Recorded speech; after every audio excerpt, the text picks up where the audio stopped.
जय श्री महाकाल। दोस्तों अक्षय तृतीया के महापर्व पर हमें विष्णु भगवान और माता लक्ष्मी की पूजा अवश्य तौर पर करनी ही चाहिए। ऐसा कहा जाता है कि यदि इस दिन आपने विष्णु प्रिया को प्रसन्न कर दिया तो आपके घर में कभी भी अन्न धन की कमी नहीं होती है और साथ ही आपके यहाँ पर सुख समृद्धि भी दौड़ी चली आती है। यदि दोस्तों आप रोज भी विष्णु भगवान की या माता लक्ष्मी की पूजा नहीं भी कर पाते हैं तो भी चलेगा, लेकिन अक्षय तृतीया का महापर्व का इतना बड़ा मौका अपने हाथ से बिल्कुल भी मत जाने देना। केवल आपको इस दिन क्या करना है, कुछ खरीदारी तो ही करनी है। खरीदारी करने से ही विष्णु भगवान और माता लक्ष्मी की कृपा आपके ऊपर बरसने लगती है। अब दोस्तों मैंने इसके ऊपर एक बहुत ही सुंदर सी वीडियो बनाई है कि जो लोग सोना चांदी नहीं खरीद सकते उन लोगों को क्या करना है, अपनी राशियों के अनुसार इन चीज़ों को खरीद लेना है।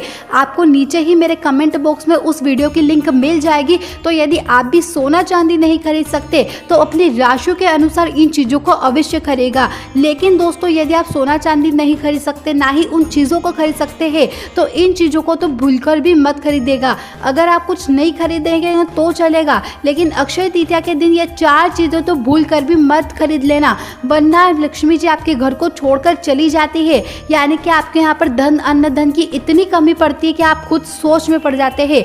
सबसे पहले हम बात करें अक्षय तृतीया के दिन सोना खरीदना तो बहुत ही शुभ माना जाता है, लेकिन दोस्तों इस दिन भूल कर भी प्लास्टिक, एल्यूमिनियम या स्टील के बर्तन को सामान नहीं खरीदना चाहिए। कौन कौन सी चीज़ है, प्लास्टिक है, एल्यूमिनियम है और स्टील है, भूल कर भी इन चीज़ों को बिल्कुल ना खरीदे। ऐसा करने पर राहु का प्रभाव ही आपके ऊपर हो जाता है और घर में दरिद्रता आ जाती है। जिस दिन आप अक्षय तृतीया के समय इसको खरीदेंगे उसी दिन से दोस्तों आप लिख के रख लेना कि आपके यहाँ पर दरिद्रता आएगी ही। इसलिए भूल कर भी यदि आप माता लक्ष्मी को क्रोधित नहीं करना चाहते तो अक्षय तृतीया के दिन इन 3 चीज़ों को मत खरीदना।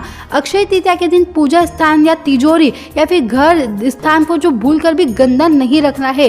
कि इन चीज़ों को, एक तो जो स्थान पर बैठकर आप पूजा करते हैं, तिजोरी यानी कि जहाँ पर आप अपना धन रखते हैं, और धन का स्थान यानी कि जहाँ पर लेडीज अपने पैसे रख देती है पर्स में या फिर इधर उधर छुपा कर भी, तो उन चीज़ों को भी आपको क्या करना है, बिल्कुल स्वच्छ रखना है, गंदा नहीं रखना है। जगहों पर गंदगी रहने से माँ लक्ष्मी रूठ जाती है और घर में नकारात्मकता आने लगती है। इसलिए अक्षय तृतीया के दिन आपको क्या करना है, उसके एक दिन पहले ही आप अपने घर की अच्छी तरीके से साफ सफाई करके रखिएगा। अक्षय तृतीया के पावन अवसर पर जुआ, चोरी, लूट ऐसे गलत कामों से भी आपको बचना चाहिए और दूरी ही रखना चाहिए। यदि दोस्त आप इस दिन ऐसे गलत कार्य करते हैं तो माँ लक्ष्मी आपसे रूठ जाती है और आपके घर में दरिद्रता आने लगती है। इसलिए इस बात का भी आप ध्यान रखें। इस दिन दोस्तों आपको भूल कर भी किसी को पैसे उधार नहीं देना चाहिए और ना ही किसी से पैसे आपको उधार लेना चाहिए। ऐसा करने से लक्ष्मी आपके पास से दूसरे के पास चली जाती है। इसलिए इस बात का आप ध्यान रखें। आपको ना ही किसी को पैसे उधार देना है और ना ही किसी से उधार लेना है। माँ लक्ष्मी को यदि आप प्रसन्न रखना चाहते हैं, उनकी असीम कृपा प्राप्त करना चाहते हैं, तो इस बात का आप अवश्य ध्यान रखिएगा। अक्षय तृतीया के दिन प्याज, लहसुन, मांस आदि का सेवन भी भूलकर भी नहीं करें। इन चीज़ों का सेवन करने से घर में दरिद्रता आती है। इसलिए दोस्तों आप इस बात का भी ध्यान रखें कि आपको जो भी अक्षय तृतीया के दिन प्याज, लहसुन यदि कोई खाता भी है तो इस दिन आपको नहीं खाना है।